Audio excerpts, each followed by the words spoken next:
ദീപം ദീപം. ഏവർക്കും സന്ധ്യാദീപത്തിലേക്ക് സ്വാഗതം.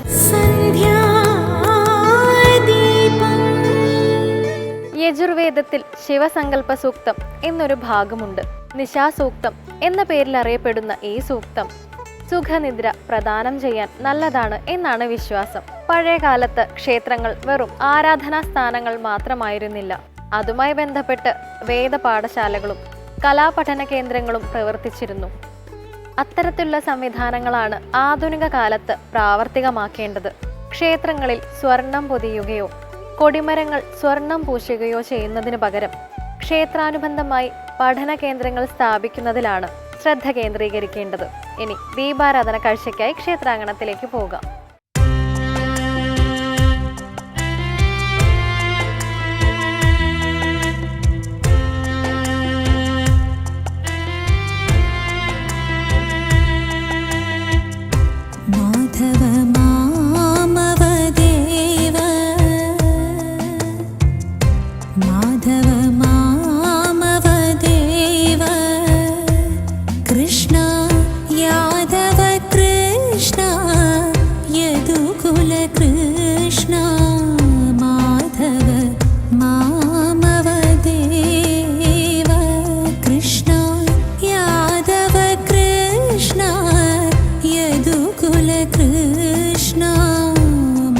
ഒരു കാലഘട്ടത്തിലെ രാജഭരണത്തിന്റെ സ്മൃതികൾ ഉറങ്ങുന്ന വഴികളിലൂടെ തന്നെയാണ് എരുവ ശ്രീകൃഷ്ണസ്വാമി ക്ഷേത്രത്തിലേക്കുള്ള യാത്ര തുടങ്ങുന്നത്.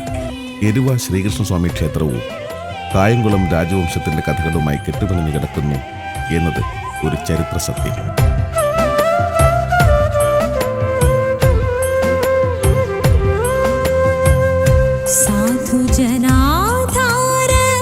പക്ഷേ എരുവ ഗ്രാമത്തിന്റെ ചരിത്രത്തിന് യുഗങ്ങൾക്കപ്പുറത്തെ മറ്റൊരു കഥയുമായും ബന്ധമുണ്ട് എന്നതാണ് മറ്റൊരു മഹാത്ഭുതം. അതും ദ്വാപരയുഗത്തിലെ സാക്ഷാൽ ശ്രീകൃഷ്ണ ഭഗവാന്റെ കാലഘട്ടവുമായി. സർവവ്യാപിയായ ഭഗവാൻ പ്രപഞ്ചത്തിലെ ഓരോ സൂക്ഷ്മ ബിന്ദുവിലും കാലാന്തരങ്ങളില്ലാതെ ഇങ്ങനെ നിറഞ്ഞു നിൽക്കുകയാണല്ലോ. മഹാഭാരത കഥ നടക്കുന്ന കാലത്ത് അർജുനനും കൃഷ്ണനും കൂടി ഈ വഴി നടന്നു പോവുകയുണ്ടായി. ആ കാലത്ത് അമ്പലപ്പുഴ മുതൽ ഇങ്ങോട്ട് എരുവയുടെ കിഴക്കൻ പ്രദേശങ്ങൾ വരെ ഖാണ്ഡവവനം എന്ന മഹാവനമായിരുന്നത്രേ.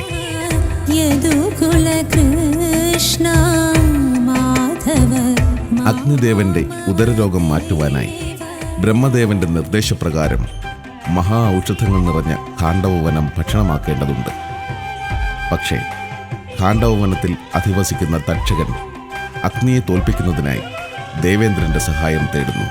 വനദാഹത്തിന് തടസ്സമായി ഇന്ദ്രൻ മഴയുടെ താണ്ഡവം നടത്തുമെന്നായപ്പോൾ അഗ്നിദേവൻ ഭഗവാൻ ശ്രീകൃഷ്ണന് മുന്നിൽ തന്റെ സങ്കടം സമർപ്പിക്കുകയും ഭഗവാന്റെ നിർദ്ദേശപ്രകാരം അർജുനൻ ഖാണ്ഡവവനത്തിന് മുകളിലെ ആകാശത്തിൽ അമ്പെയ്ത് ശരകൂടമുണ്ടാക്കി മഴ തടയുകയും അഗ്നിദേവൻ ഖാണ്ഡവദഹനം നടത്തുകയും ചെയ്യുന്നു. അങ്ങനെ ഖാണ്ഡവവനം എരിയാൻ തുടങ്ങിയ സ്ഥലമാണ് എരുവ എന്ന നാമത്തിൽ അറിയപ്പെടുന്നത്.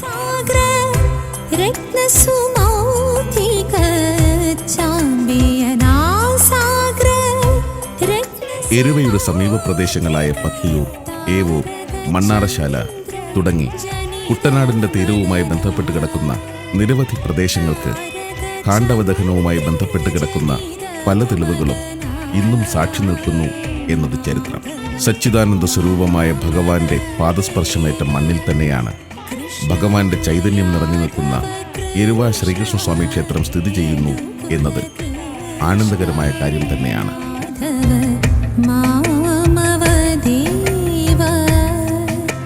പുരാതന കാലത്ത് എരുവ ക്ഷേത്രം ഇന്നു കാണുന്നതിലും വളരെ വലുപ്പമേറിയതായിരുന്നുവെന്നും അന്നേ സ്വർണ്ണക്കൊടിമരവും മറ്റുമുണ്ടായിരുന്നതായും വിശ്വസിക്കപ്പെടുന്നു.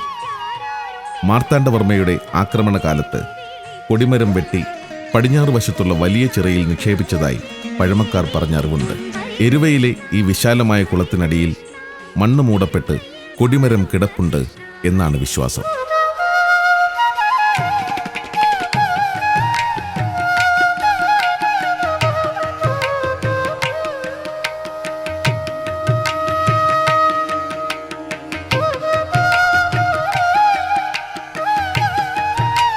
കാലപ്പഴക്കത്തിൽ ക്ഷേത്രം ജീർണിക്കുകയും അറ്റകുറ്റപ്പണികൾ നടത്താൻ കഴിയാതെ ഭാഗികമായി നശിക്കുകയും ചെയ്തു. പ്രമാണിമാരായ ചില കരക്കാർ തിരുവിതാംകൂർ മഹാരാജാവിനെ മുഖം കാണിക്കുവാൻ തിരുവനന്തപുരത്ത് ചെന്നെങ്കിലും ദിവാന്റെ അനുമതി ലഭിക്കാത്തതിനാൽ അവസാനം ശ്രീമൂലം തിരുനാൾ മഹാരാജാവ് രാമേശ്വരത്ത് തീർത്ഥാടനത്തിന് പോയ അവസരത്തിൽ ക്ഷേത്രത്തിന്റെ ജീർണാവസ്ഥയെപ്പറ്റി കരക്കാർ കമ്പി സന്ദേശം അയച്ചു. ക്ഷേത്രത്തിന്റെ പുനരുദ്ധാരണത്തിന് അദ്ദേഹം അവിടെ വെച്ചു തന്നെ ഉത്തരവിടുകയും ചെയ്തു. കൊല്ലവർഷം 1070 ഇടവമാസത്തിൽ പുനരുദ്ധാരണം പൂർത്തിയാക്കി പുനഃപ്രതിഷ്ഠ നടന്നു. നേരത്തെയുണ്ടായിരുന്ന വിഗ്രഹം കേടുപറ്റിയതായി കണ്ടതിനാലാണ് പുനഃപ്രതിഷ്ഠ വേണ്ടി വന്നത്. പഴയ ശിലാവിഗ്രഹം ഇപ്പോഴും ജലസമ്പർക്കത്തിൽ ക്ഷേത്രത്തിന് കിഴക്കുവശത്തുള്ള എരുവത്തോട്ടിൽ കിടപ്പുള്ളതായി വിശ്വസിക്കുന്നു. പുതിയ വിഗ്രഹം പ്രതിഷ്ഠിച്ചത് ചെങ്ങന്നൂർ താഴമൺ മഠം തന്ത്രിയാണ്.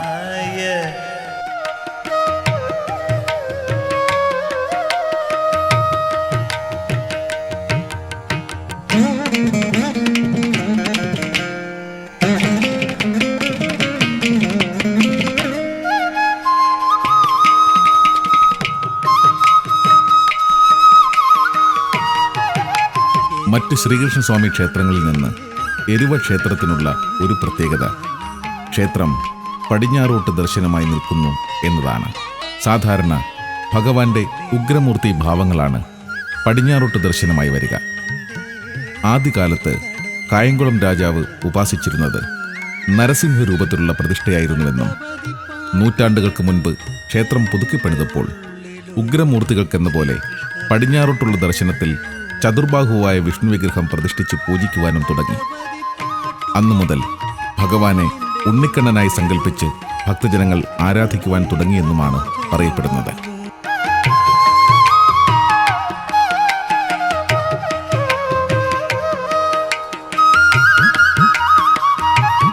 അതുകൊണ്ട് തന്നെ എരുവ ക്ഷേത്ര ദർശനം നമുക്ക് 3 അനുഭവങ്ങൾ നൽകുന്നു.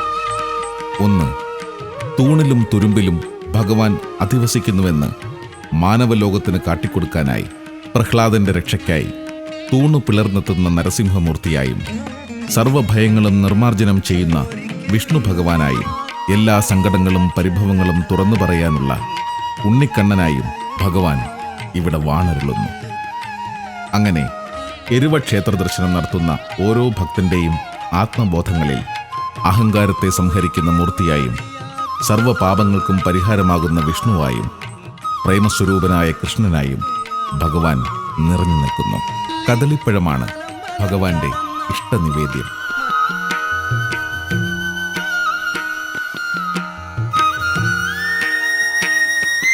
ഉണരുമ്പോൾ ഭഗവാന്റെ സങ്കല്പപാദങ്ങളിൽ നമ്മെ സമർപ്പിക്കുന്നതായും ഉണർന്നിരിക്കുമ്പോൾ സദാ മന്ത്രജപം നടത്തുന്നതായും ഉറങ്ങുമ്പോൾ ഭഗവാന്റെ മടിത്തട്ടിൽ ഉറങ്ങുന്നതായും സങ്കല്പിച്ച് അങ്ങനെ സർവചലനങ്ങളും ഭഗവാനിൽ അർപ്പിക്കുന്ന ഒരു ആത്മീയ സംസ്കാരം നിലനിർത്തുക എന്നത് തന്നെയാണ് ഇവിടുത്തെ ഓരോ കൂട്ടായ്മയുടെയും പരമമായ ലക്ഷ്യം.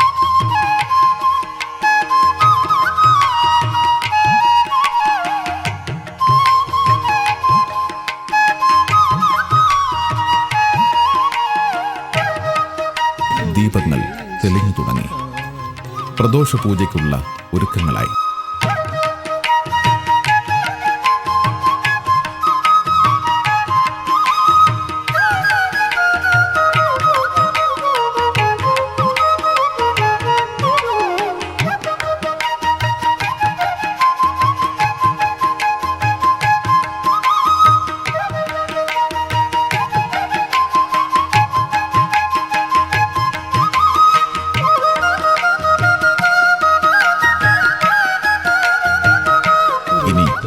ഇന്ദ്രിയങ്ങളിൽ നിന്ന് ഭഗവാന്റെ രൂപം ആത്മാവിലേക്ക് ലയിച്ചു ചേർന്ന് പരമാത്മാവിനെ അറിയാനുള്ള യാത്രകളുടെ തുടർച്ചയെന്നോണം ഭഗവാന് മുന്നിൽ തൊഴുകൈകളുമായി നിൽക്കാം.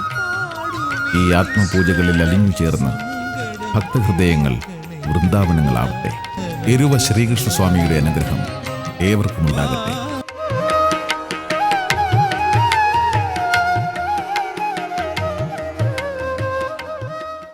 ഭൗതിക തലത്തിൽ നാം മറ്റുള്ളവരെക്കാൾ ഉയരുമ്പോൾ നമുക്ക് ശത്രുക്കൾ ഉണ്ടാകും. അസൂയാലുക്കൾ നമ്മെ തകർക്കാൻ ശ്രമിക്കും. നാം തന്നെ അഹങ്കാരികളാകാനും സാധ്യതയുണ്ട്. എന്നാൽ ആത്മീയ തലത്തിൽ നാം ഉയരുമ്പോൾ ഈ പറയുന്നതൊന്നും നമ്മെ ബാധിക്കുന്നില്ല. അതിനാൽ ആത്മീയമായ ഉയർച്ചയ്ക്കായി പരിശ്രമിക്കുക. ഇന്നത്തെ സന്ധ്യാദീപം ഇവിടെ പൂർണ്ണമാകുന്നു. ഏവർക്കും നന്ദി.